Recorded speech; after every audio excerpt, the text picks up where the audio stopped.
Olá! Hoje vamos falar sobre como anda a proteção da criança e do adolescente no Brasil e também aqui no nosso estado. São muitos os entraves para garantir o acesso da juventude à educação, à saúde, à alimentação adequada. Eu sou Cláudia Gabriel e este é o Assembleia em Destaque, programa que mostra o impacto na sua vida dos assuntos discutidos no Parlamento Mineiro.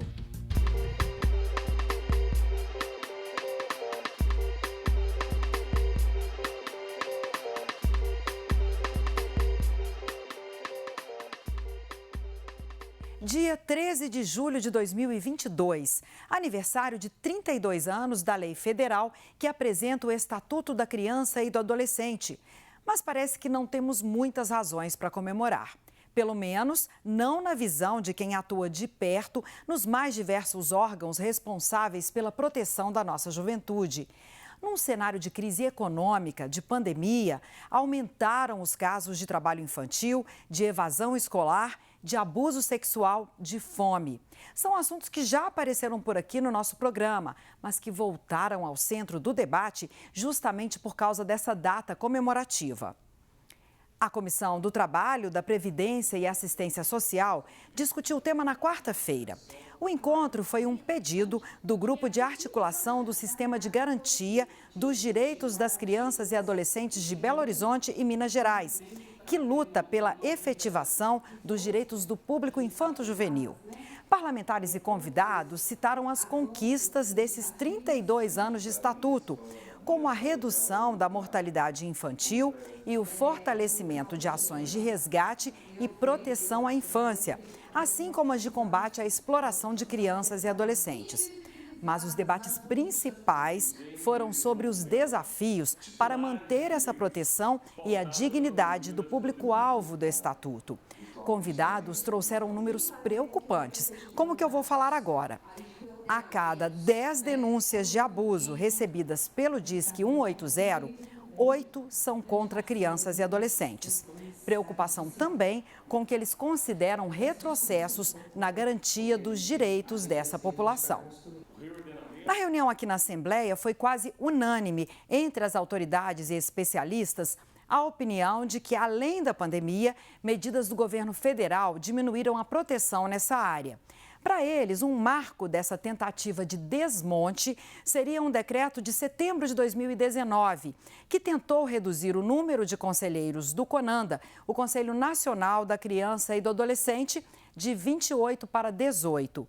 O ato também modificou as regras para a escolha dos representantes de organizações não governamentais, diminuiu o número de reuniões do Conselho e dispensou integrantes que ainda estavam no exercício do mandato. O Supremo Tribunal Federal impediu as mudanças feitas pelo governo Bolsonaro. Mas quem atua na proteção da juventude acredita que esse cenário prejudicou demais o trabalho. É a visão, por exemplo, da Sandra Barbosa. Ela é diretora da Frente de Defesa dos Direitos da Criança e do Adolescente de Minas Gerais. Que a política da criança e adolescência, aí eu venho começando a falar dos desafios, não está desconectada do contexto sociopolítico e econômico que nós estamos vivendo, né? O cenário atual de 2016 para cá, também militante em outros conselhos, em outras partes, em outras políticas, é de um total desmonte do sistema de proteção brasileiro. Eu vou citar aqui reforma trabalhista, reforma da Previdência, né? Na área da criança e adolescente, eu vejo um ponto que foi de muito desmonte, é o ataque em todas as esferas de políticas, ao controle social. Uma perseguição, né? A gente teve um desafio do CONANDA ficar desativado. Nós tivemos o decreto 9759 que estava extinguindo o conselho, tirando caráter deliberativo. Eu estava na época no Conselho Nacional de Assistência Social. Então é o seguinte, nós estamos num momento político, né, econômico, muito difícil. O abuso sexual e o trabalho infantil atingiram gravemente as crianças e adolescentes ao longo da pandemia. O aumento da situação de pobreza e o isolamento social contribuíram para que esses casos crescessem no mundo e também aqui no Brasil. Uma pesquisa do Instituto Liberta, com informações de organizações da sociedade civil e governamentais, mostra que o país é o segundo colocado no ranking mundial de exploração sexual de crianças e adolescentes. Seriam 500 mil vítimas por ano. A maior parte delas, meninas entre 12 e 14 anos. Especialistas no tema acreditam que nem todos os casos são denunciados, principalmente quando as vítimas são meninos. A maioria das agressões ainda ocorre dentro de casa e parte dos próprios parentes. 94% das denúncias do Disque 100 são de violência praticada por adultos. Como ainda há muitos casos que sequer são denunciados, é importante que cada um de nós fique atento ao que acontece com quem está por perto, para que as denúncias aumentem e as vítimas sejam ajudadas. A ideia é que os relatos orientem o poder público a ampliar políticas de apoio em cada canto onde uma criança ou adolescente estiver precisando de socorro. A violência contra crianças e adolescentes pode ser de vários tipos. Quem trouxe esse alerta foi o Maurício Damas. Ele é membro do Comitê de Participação de Adolescentes do Conselho Estadual dos Direitos da Criança e do Adolescente de Minas Gerais. Que hoje não é só um dia de comemoração, como um dia de luta. Hoje é mais um dia de luta incessante na vida de todos nós adolescentes, de crianças e adolescentes, pois eu mesmo vejo durante minhas aulas, momentos que eu estou na escola, momentos que eu estou no circo, a luta incessante, tanto da criança quanto do adolescente, com questão a transfobia, machismo, homofobia, LGBTQIA+, fobia e, sim, racismo, são lutas incessantes, todos os dias.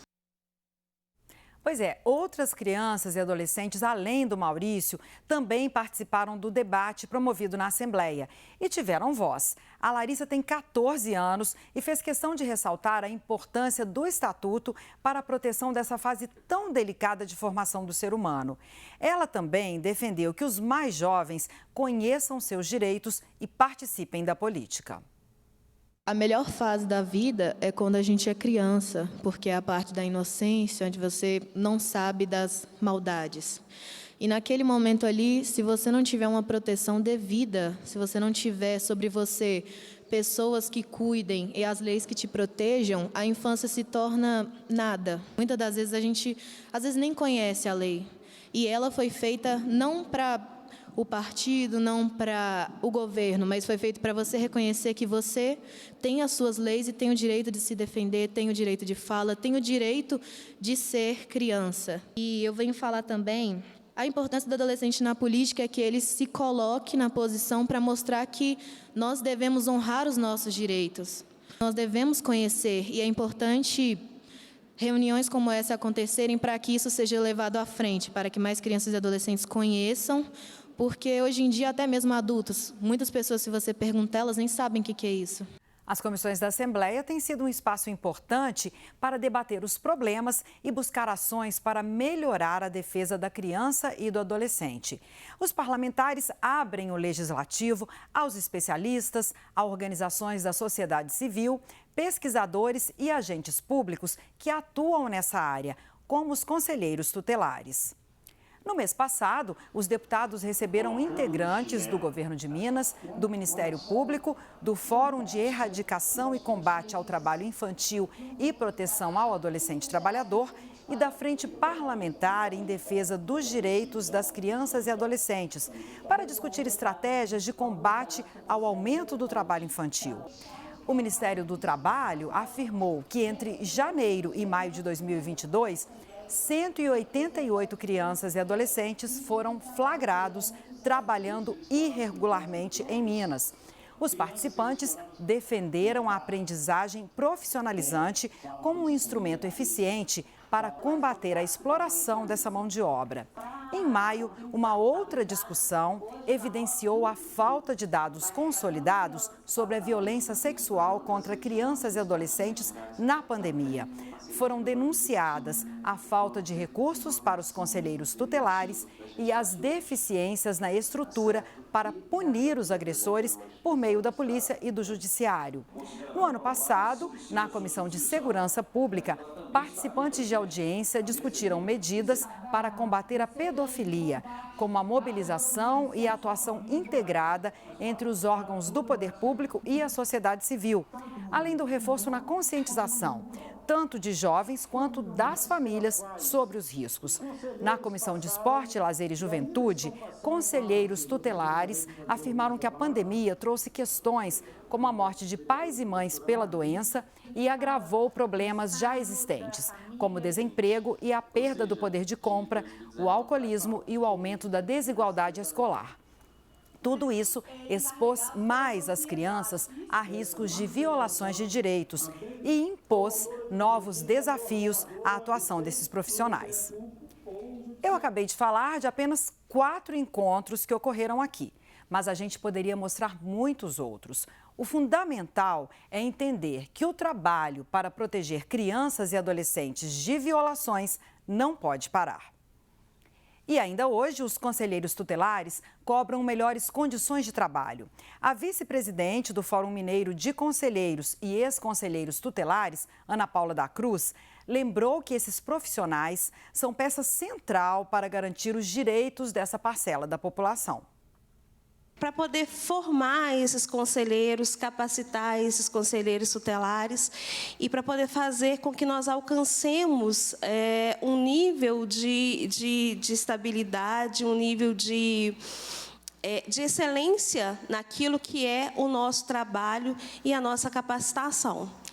E, para que isso seja no seu efetivo, nós precisamos construir política pública, nós precisamos trabalhar com políticas que sejam voltadas não só para a criança ou para o adolescente, mas também para o conselheiro tutelar.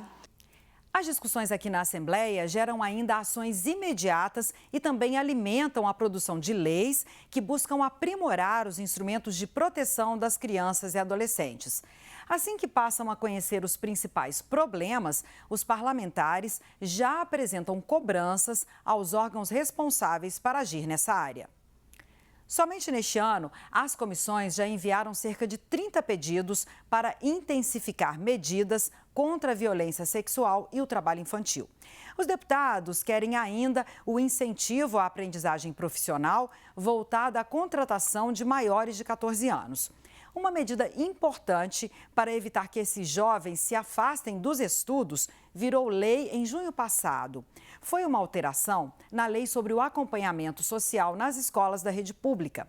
Assim, o Estado fica em sintonia com a legislação federal, que prevê, desde 2019, que as redes públicas de educação básica devem ter serviços de psicologia e serviço social. São profissionais fundamentais para melhorar o processo de ensino e aprendizagem. Outra ação do Legislativo é a proposta que investe na educação para ajudar e orientar crianças e adolescentes que vivem num contexto de violência doméstica. A ideia é levar a Lei Maria da Penha para a escola. Alunos da rede pública estadual vão aprender sobre a legislação e sobre os direitos das mulheres. A proposta também envolve quem trabalha nas escolas e as famílias dos estudantes com atividades de conscientização.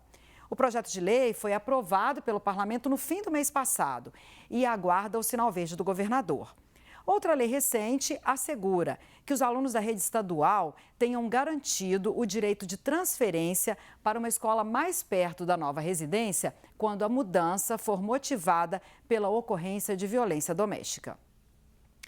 Todas as discussões dessa semana aqui na Assembleia vão compor uma carta de compromisso a ser entregue aos candidatos das eleições deste ano, principalmente para quem tenta ocupar a cadeira de governador.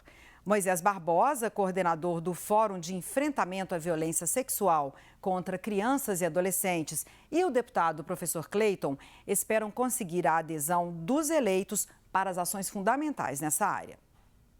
que a intenção depois é que no debate com os candidatos ao governo do Estado possa assinar e tudo, e esse grupo de articulação vai trabalhar em cima disso depois. Então, a nossa ideia é que aqui seja um pontapé inicial desse processo que quer marcar a importância do direito da criança e adolescente ser levado em consideração nas próximas eleições aí, tanto para o Executivo quanto para o Legislativo, né? Que as pessoas tenham isso em vista, né?